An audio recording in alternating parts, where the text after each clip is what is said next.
How many line segments are there in the given line? Name them. இப்போ first நமக்கு line segment அப்படின்னா என்னன்னு தெரியணும். What is a line segment? லைன்னா என்னது, லைன் செக்மெண்ட்னா என்னன்னு நமக்கு தெரியணும். இப்போ ஒரு ஒரு லைன்ல ஒரு லைன்ல ஒரு ஸ்டார்டிங் பாயிண்ட்டும் இருந்தது, எண்ட் பாயிண்ட்டும் இருந்தது அப்படின்னா என்ன சொல்லுவோம்? இதை லைன் செக்மெண்ட்னு சொல்லுவோம். ஃபார் எக்ஸாம்பிள் இதை நம்ம ஏபி அப்படின்னு மார்க் பண்ணணும்னா என்னது, ஏபி போட்டு மேல ஒரு கோடு போடணும். இதுதான் லைன் செக்மெண்ட். அப்போ உங்களுக்கு லைன்னா என்ன தெரியணும்? லைன்னா இட் பாசஸ் த்ரூ பாயிண்ட்ஸ் அப்படின்னா என்ன அர்த்தம்? சோ இந்த மாதிரி போயிட்டே இருக்கும். ரெண்டு பக்கமும் என்ன இருக்கு, ஸ்டார்டிங் பாயிண்ட்டும் கிடையாது, எண்ட் பாயிண்ட்டும் கிடையாது. இதுதான் என்ன சொல்றோம், திஸ் இஸ் லைன். இதை நம்ம எப்படி ரெப்ரசென்ட் பண்ணுவோம் அப்படின்னா ஏபி போட்டுட்டு மேல டபுள் ஹெட்டட் ஏரோ மார்க் ரெண்டு பக்கமும் போடணும். நெக்ஸ்ட் ரேனா என்னன்னா, இதுல ஒரு ஸ்டார்டிங் பாயிண்ட் ஆர் ஒரு எண்ட் பாயிண்ட் இருக்கணும், இன்னொன்னு போயிட்டே இருக்கும். ஓகேவா? சோ இது மாதிரி போயிட்டே இருக்கிறது. இது கண்டிப்பா ஒரு ஸ்டார்டிங் பாயிண்ட் இருக்கு, ஏ பி அப்படின்னு இருக்குன்னு வச்சுக்கோங்களேன். ஏ வந்து ஒரு ஸ்டார்டிங்கோ ஒரு எண்டிங்கோ இருக்கு, ஒரு ஒரு பக்கம் போயிட்டே இருக்கும். சோ இதை நம்ம எப்படி ரெப்ரசென்ட் பண்ணுவோம்? ஏபின்னு போட்டுட்டு இந்த பக்கம் போட்டோம்னா என்னது, பி இருக்க பக்கம் போயிட்டே இருக்கு, எண்டே இல்ல அப்படின்றத ரெப்ரசென்ட் பண்றதுதான் இது. சோ இந்த மூணுத்துக்கும் நம்மளுக்கு டிஃபரன்ஸ் தெரியணும் ஒவ்வொரு கொஸ்டின் போடும் போதும். இப்போ how many line segments are there? அப்ப நம்ம என்ன பண்ணணும், ஒரு ஸ்டார்டிங் பாயிண்ட் இருக்கிறத பார்க்கணும், ஒரு எண்ட் பாயிண்ட் இருக்கிறத பார்க்கணும். கிளியரா?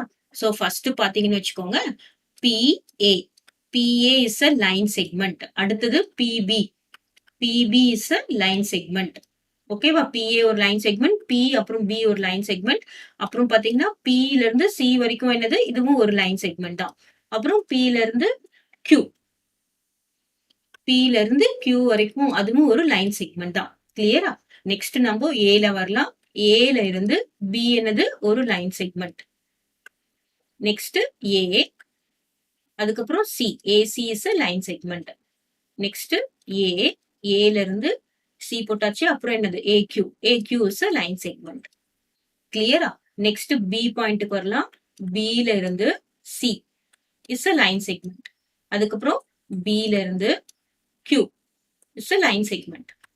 நெக்ஸ்ட் C பாயிண்ட்க்கு வந்தோம்னா C ல இருந்து Q. So this is also a line segment. மொத்தம் எவ்வளவு இருக்குன்னு பாருங்க, 1 2 3 4 5 6 7 8 9 10. So there are totally how many line segments? There are totally 10 line segments. ஓகேவா? இப்போ நம்ம சில பேருக்கு என்ன டவுட் வரும்னா, நம்ம வந்து PA நோட் பண்ணணுமா, AP நோட் பண்ணணுமா அப்படின்னு சொல்லிட்டு. PAவும் ஒண்ணுதான், APயும் ஒண்ணுதான். நமக்கு என்ன தெரியணும், ஒரு ஸ்டார்டிங் பாயிண்ட் ஒரு எண்டிங் பாயிண்ட். அது P ஸ்டார்டிங் பாயிண்டா இருக்கலாம், இல்லைன்னா A ஸ்டார்டிங் பாயிண்டா இருக்கலாம், இல்ல வைஸ் வெர்சாவா இருக்கலாம். பாத்தீங்கன்னா PAவும் நோட் பண்றது, APயும் ஒரு லைன் செக்மெண்ட் பொறுத்த வரைக்கும் இது ரெண்டுமே ஈக்குவல் தான். சரியா? PAனாலும் ஒண்ணுதான், இங்க APனாலும் ஒண்ணுதான். ஆனா இதுவே நம்ம ரே போடும்போது இப்ப ஏல எங்க ஸ்டார்ட் ஆயிருக்கு, இங்க B ல போடணும். இந்த இதையே வந்து நம்ம BA அப்படின்றது ரே போடக்கூடாது, இது தப்பு. கிளியரா? BA ரே நமக்கு எப்படி இருக்கணும்னு பாருங்க, B ல ஸ்டார்டிங் ஆயிருக்கணும், A ல போயிட்டே இருக்கணும். இதுதான் BA அப்படின்ற ரே. ஓகே, ஏன்னா அப்பதான் நம்ம எண்ட் பாயிண்ட் இங்க இருக்கு, இது ஏன்றது போயிட்டே இருக்குன்னு சொல்றது. இப்போ லைன் செக்மெண்ட்னா ரெண்டுத்துக்குமே எண்ட் பாயிண்ட் இருக்கு, அதனால கரெக்டா நோட் பண்ணணும். கிளியர்? ரே நோட் பண்ணும்போது கிளியரா நோட் பண்ணணும், எந்த பக்கம் பினிஷிங் இருக்கு, எந்த பக்கம் போயிட்டே இருக்குன்றத வச்சுதான் நம்ம சொல்லணும்.